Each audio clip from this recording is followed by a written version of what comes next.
Hi everyone, Simon here with a review of Terraforming Mars. Terraforming Mars is a strategy board game that has been digitally adapted for PC. It's for 1 to 5 players online and locally, with plenty of AI opponents to attack as well. The game only covers the base version of the game though. They have announced that the Preludes expansion pack will also be coming to the digital version, and I'm assuming other expansions will follow at a later date, but currently at the time of review it's only the base game that's available. The game itself was originally released a couple of years ago and has been in early access for quite some time. When I was sent the code to review this game back in January, I really struggled with it in terms of bugs and issues, and I couldn't actually get a full game to be played up until August this year. I wasn't alone in that. A lot of the reviews initially on this game were all negative around bugs and issues, with particularly multiplayer games, but also with some of the UI getting stuck, which was what was happening to me. This seems to have now been fixed as of around August, and it's working fine for me, but I still see Steam reviews popping up saying this hasn't been fixed for me personally. So what I would recommend is that if you do decide to purchase this game, have a good fiddle around with all the different modes to make sure they work for you, because this game has been out for over 2 years and is still for some people absolutely bug ridden. So I just wanted to put that up front before we then dive into the review, because I say things honestly. And that's probably why I don't get the review codes that I ask for all the time. But never mind. Okay, on to the actual game itself. Terraforming Mars is 1 to 5 players, and the goal of the game is to get as many victory points as possible. You do this by terraforming Mars. Boo! And laying down the foundations for a city that can sustain itself, with greenery around it to gain victory points for your cities, the surrounding greenery lands, and any resources that you've been able to kind of mine out and push onto the planet of Mars to kind of claim your space on the planet. You'll also be able to gain victory points for clearing certain milestones and awards, as well as any victory points for any card missions that you complete as you collect and play them throughout the game. So there's lots of variety of different ways of winning, and the beauty of it is that actually a lot of it is in your control to choose what counts towards the winning score. And I'll explain that in a bit more detail later. I'm not going to go too far into the depths of Terraforming Mars because it is vast, but I'll give you a brief overview of how the game works. The game comes to an end from a variety of different ways. It can be that Mars is completely full up and you can't really do anything more with the game, but more likely it's going to be from the right hand side of the screen. Can you see there's 3 metrics under the gen? And when you see gen, just read that as turn. There's a temperature in blue thermometer, an oxygen in brown thermometer, gauge, whatever, and then a hexagon underneath with a drip, and that's for oceans. These are the 3 metrics of which Mars is basically being terraformed into. And once those 3 metrics are all completely cleared and met, the game will end with one final turn. Now, each thing that you do with Mars will affect the temperature, the oxygen level, and potentially the water level as well, as you go through. And you will be funding these projects by money and your resources. Now, skipping across to the left-hand side of the screen, you've got different numbers next to all of the different players. That's called your terraforming rating. You start out with 20, and each turn that you play starts out in like phase 1 of a production phase. And it will turn your terraforming rating into cash and move it down to the bottom of the screen where you've got your resources. Now, apologies for this, I'm going to run across it all. So as you can see, for me, it's always beginner's corporation because I found that the easiest kind of variant to start with because I was relatively new to Terraforming Mars. But the yellow stuff is money, essentially, and up above it you can see, like in brown, how much you are producing and you've will produce each production round. Money basically buys all of your projects, buys all of the tiles that you're going to be sticking on. It will also buy milestones that you can then claim for victory points. And it can also fund awards that will kind of give you big victory points if you're the best at that certain thing at the end of the game. However, you might fund it, but you aren't necessarily guaranteed to win it. So you need to choose those wisely if you're going to choose them at all. Next up is steel, and that is like building materials. You can normally use those to pay for building cards, to build extra things on Mars, or things like space missions and stuff like that, and that will help you gain victory points. Titanium is used for the space industry cards that you can get and pay for those to be done, and satisfy certain goals. They can also be kind of used as a discount card, as can steel. Steel is worth 2 million or 2 money. Titanium is worth 3 money. They're quite difficult to kind of get hold of and fund and find, but if you can, they're a really good way of basically reducing the price of cards and getting yourself some bargains, as well as some victory points if you play your cards right. Next up is what I always personally used, and maybe this is why I don't win, is the plants resource. Now, plants gives biodiversity. Every 8 plants that you get, you can then convert into a greenery tile that you can place down on the board. That every time you place down a greenery tile, you increase the oxygen level by 1. By doing that, that also then increases your terraforming rating by 1, which then will obviously in the next production phase give you more money to therefore buy more things. Next up is energy, which is used by your cities and so on and so forth.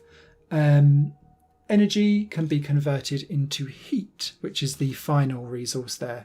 Heat obviously can then warm up the temperature, and warming up the temperature also increases that kind of metric, but it also adds another 1 to, you guessed it, your terraforming rating, which again then turns into cash, which then gives you more stuff.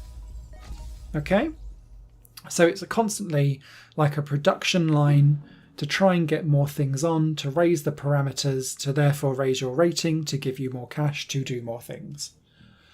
I hope that makes sense. It's a very simplistic way of looking at the game. Throughout all of this, once you've then done your production phase, you'll then move into your action phase.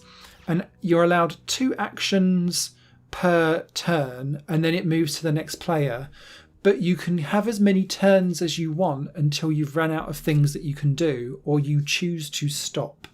Because what I get into a habit of doing is going too fast too early, running out of dosh and then missing all the good stuff later. So you need to be like cautious but forthcoming, I guess is the best way to describe Terraforming Mars gameplay. So an action could be laying down a city, a greenery, throwing down an asteroid, which can also raise the global parameters, but also things like playing a card, for example. Or it could be that you go and buy the landlord milestone, where you're the first person to reach 3 cities, so you can go and buy that with like 8 money. Or it could be that you're going to go and fund an award, or it could be that you're going to go and sell some cards to gain money so that you can then buy something on your next kind of run through. Every time you've done the second action, it will then skip to the next person, they'll do theirs, and then it will keep rotating round until everyone has passed, and then the action phase comes to an end. Ta-da! You'll then move into the card drafting phase, and that is where you get to select new cards to be added out and dished out to people. And the amount of cards and the variety of different options are huge and vast. And this will be things where your resources for like steel and titanium come in, the money comes in, and you'll be looking for cards that can either help boost your production, because a lot of them will have like passive abilities like boost plant production by 3, reduce money production by 1, or something like that. And it's up to you to try and choose the cards that you want. You'll then be given 4 to choose from, and you buy those cards with money that's left over, and that's why you don't want to go completely nuts and have nothing left to play with. The interesting thing with that is that you aren't always able to buy everything that you want. And so you really need to decide what's going to be your tactic, what's going to be your approach, what are you aiming for with milestones and awards, and how are you personally going to win?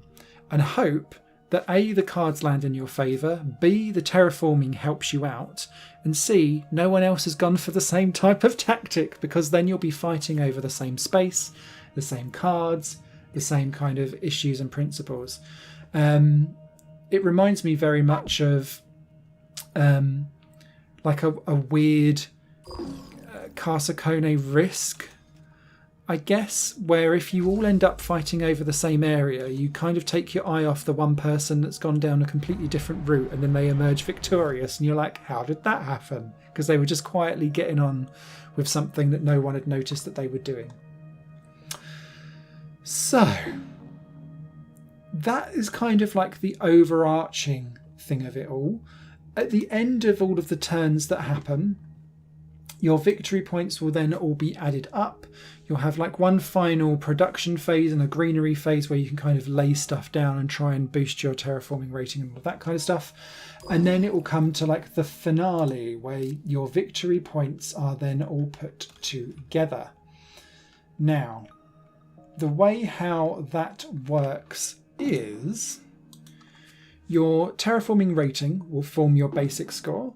Then you'll be given any awards that you've paid for. You've got, like, someone will get first place victory points, and then a runner-up will get some smaller victory points.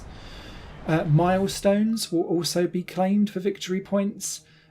Anything that's on the game board will get victory points, so cities will, as well as any adjacent boosting greeneries. So that's where your, I was going to say product placement, but your tile placement kind of counts. And then all of your cards that have got victory points added onto them. So some of them will be things like you've collected, like it needs you to collect 4 space cards for you to then gain a victory point. And if you've done that, then ta-da, you get that victory point. All of that's added up, and whoever's got the most wins. That is an oversimplification. People that know the game inside out will probably be raging at this review now. Sorry. In terms of the actual digital way how it all works, I found the UI actually relatively clean to begin with, and quite simplistic to get going. I see a lot of complaints that it's got loads of extra clicks for things, but I personally didn't see too much of an issue with it. I think I've played much more complicated games that have got way more menus on, and I really like the distilled way how they've made it quite simplistic. I do wish that there was like a 3D massive version where you could spin the world around of Mars, because that would make it really, really vast and big. I always find the playing area for Terraforming Mars actually a little too small for its own good. I'd like an extended, bigger version. Maybe that will come as like the expansions come out. As a single player experience, I found the UI to be really intuitive and the game to beautifully give me all of the information that I kind of needed. Where it falls down is when it goes into asynchronous multiplayer online. And this is because of the way how you go through the phases of a turn. And this is why I wanted to include that whole kind of, you do the production phase, the action phase, and then the card drawing, and then card buying phase. There's like the 4 versions of it. Because what it classes as a turn is really, really bitty. And you have to basically okay everything as you're going along and then wait for the next person. And things like the buying of card phase, you have to take it in turns and you do it 4 times. So that's then 16 turns. You're then basically going, yep, card okay, next. And then that's your turn done. And then you've got to wait for the next person to do it and then the next person to do it. And it will draw out that phase of the game ridiculously long. And I wish that they had kind of segmented that down into just everyone buy the cards all together, because they're all randomly dealt out anyway. and just kind of leave it as a like chunk turn, if that makes sense.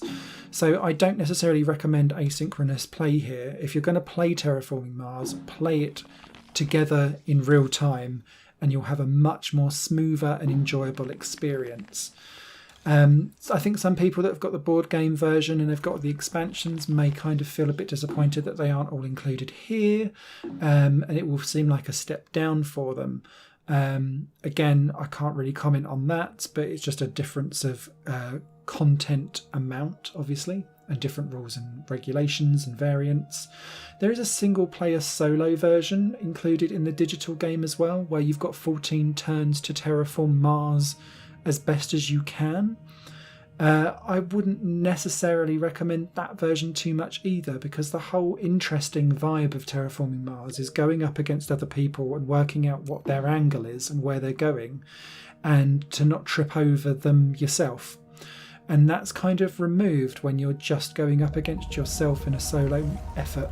So for me, the best ways to play this is real time together or against some hard level AI, because they will keep you on your toes, or at least they kept me on my toes. Maybe if I get more invested and more into the game, I might find them much more easier to beat.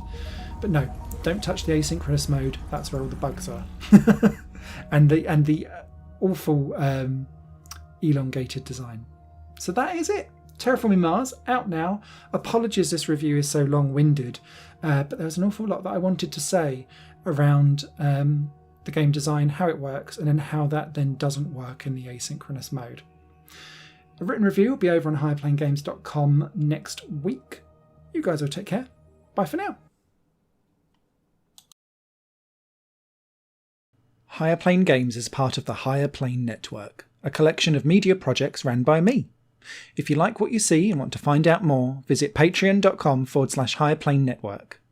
Your support can make so much more possible, be that a like, a comment, a share, or a pledge. Thanks for watching.